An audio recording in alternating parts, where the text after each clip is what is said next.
Hi, welcome to another tone sampling from the Frugal Amps Tone Shop. Down here in the workshop, I have just finished wiring up this Dumble ODS replica amp of the 102 circuit. The 102 circuit is the one that is most noted for being played by Robben Ford. His is a 100 watt amp. This is a 50 watt amp. Two 6L6s, and it is I just finished it, and I just wanted to run through a quick demo of the amp before I get it all ready to ship out to its new home and customer, and just kind of show you a little bit of what the controls are. I think I've demoed this before, but what the heck. Right now I'm playing my amp through my shop speakers, which are located behind and pretty far away from me. So I've got the master volume over here turned up loud enough so that I get some volume going on the microphone set here. Also, these amps have internally an adjustment for some of the settings. I thought I'd show those to you if I can maneuver this little guy. It's on an amp cradle, so I can kind of turn it a little bit. I don't know how this is going to show up, but I certainly don't want to knock this thing off onto the ground. So, at any rate, in these amps in the overdrive circuit, there is an adjustment internally, and that is this little pot right here. This pot adjusts from the side, and you can, with a very small screwdriver or whatever, turn the adjustment to dictate how much gain gets going into this particular preamp tube, the second preamp tube. This controls the overdrive of the amp. So you can adjust this. I have it set fairly low. It's still providing plenty of overdrive, and folks play with that and get it to their liking. The only other internal adjustment is this little pot here. That pot controls the voltage balance going to either side of the third preamp tube, which is the phase inverter tube. So what I'm going to do at this juncture is to get this thing back so you can see the controls. I'm going to play this to my limited ability, which, if you've ever listened to my demos before, you know that I build them, but I don't play them very well. So the way these amplifiers work, there's channel switching foot switch. Here it is, right here, right there. There it is. The cameraman's having some issues today. I build these little pedals myself. They're made out of a nice heavy-duty steel box. I'm playing this guitar today through this old shop Strat. Look at those filings on that humbucker pickup. That is what happens when you're drilling metal and it's going all over the place, and magnets being what they are. Doesn't seem to bother how it sounds though, because I can never get all those filings off. Anyways, the way these things work is in the clean settings. You know, this is the gain going into the first preamp tube, and then that therefore cascades through the amp, and it has a bright control, a mid boost, a rock jazz setting, your three classic tone controls.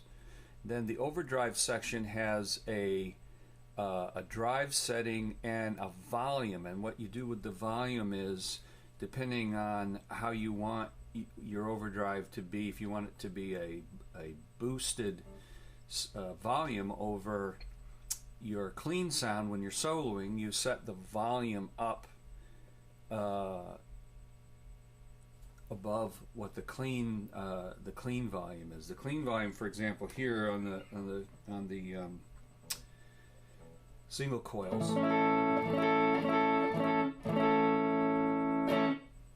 is is one setting, and when you kick it into overdrive, you can have it louder for soloing. The master volume controls the total output of the amp, and then there's a presence control to kind of tailor the high-end response a little bit in the power amp section. So right now I'm playing it. I'm hitting it pretty hard, but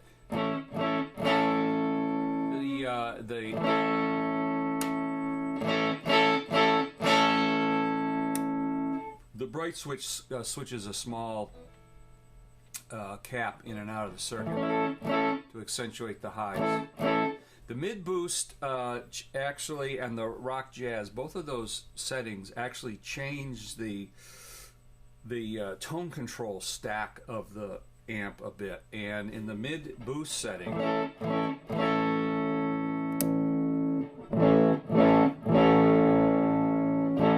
hopefully you can hear how that thickens up the sound.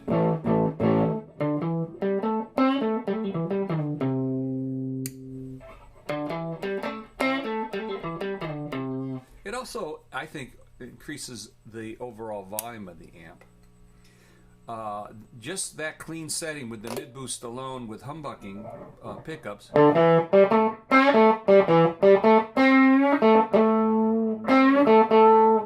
gets you a really, I think, really nice sounding, fat sounding tone out of the amp. The rock jazz switch further alters the tone stack a bit and accentuates I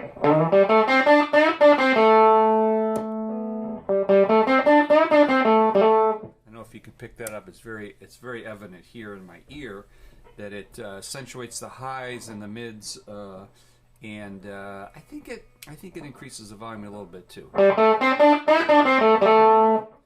When you and you know, if you have, let's kind of go back to a clean tone.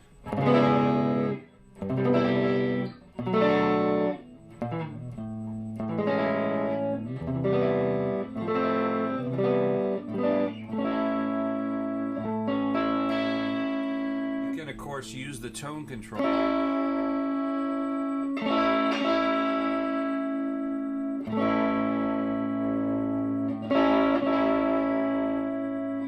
to also do quite a bit of tailoring to how the thing sounds. With the mid boost and the rock and the rock jazz switch and the rock setting is kind of a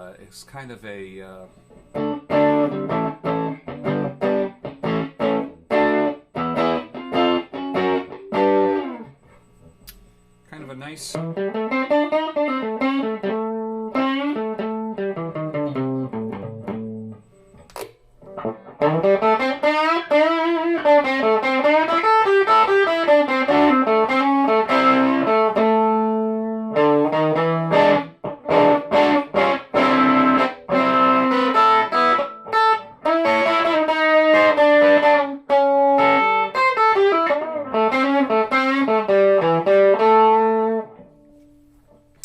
I think that's a really nice mid-range oriented tone. That's with the humbuckers.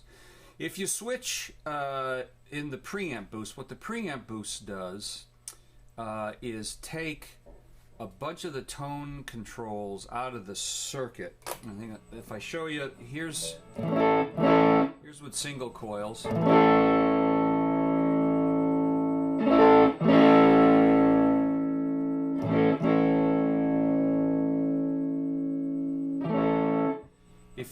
If you switch in the preamp boost, it takes a bunch of that out of your circuit. Okay,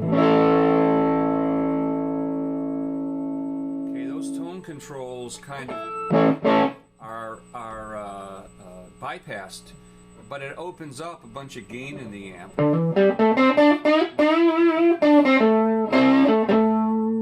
With single coils in that setting, it sounds an awful lot like the humbuckers did in the quiet setting. Here's humbuckers in that setting.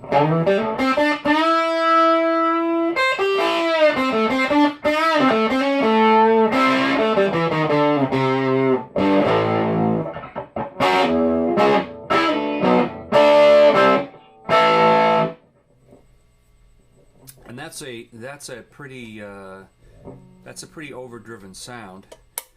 Of course, the other great thing about these amps is they have an overdrive channel, which I'm going to play now, and that's.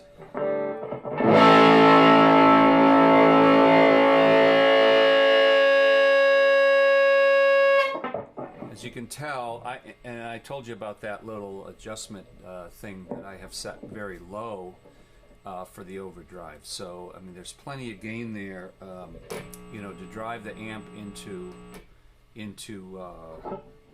feedback.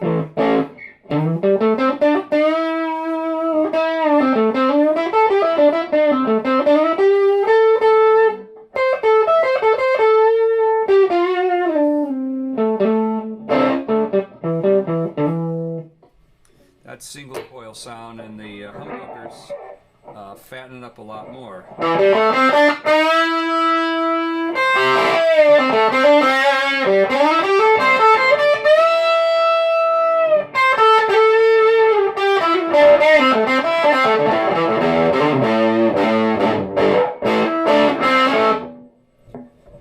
And of course, if you really, I'm going to turn the amount of overdrive down a little bit. If you add in the preamp boost on top of the overdrive, you start to get a lot of sustain and kind of that tone that the amp's really noted for in a lot of stuff you've heard them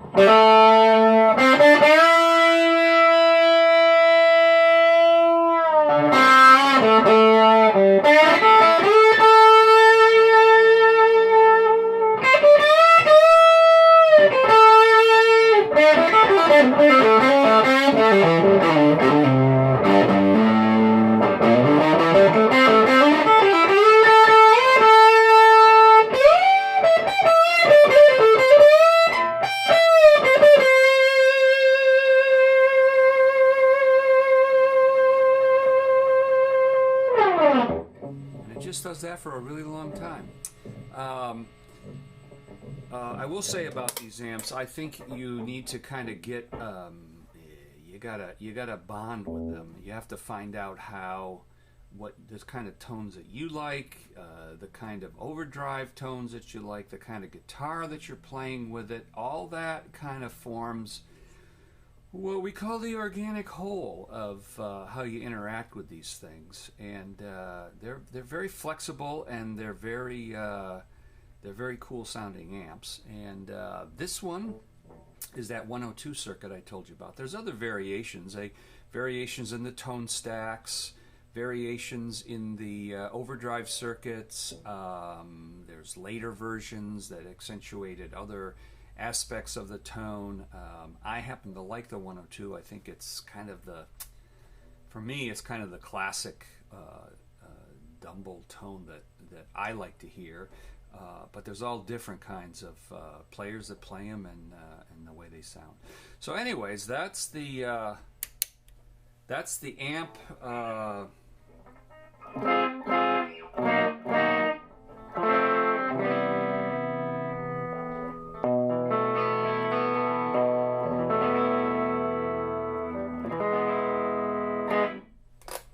So thanks for bearing with me and my incredibly horrific guitar playing. I hope you got something out of it. Thanks.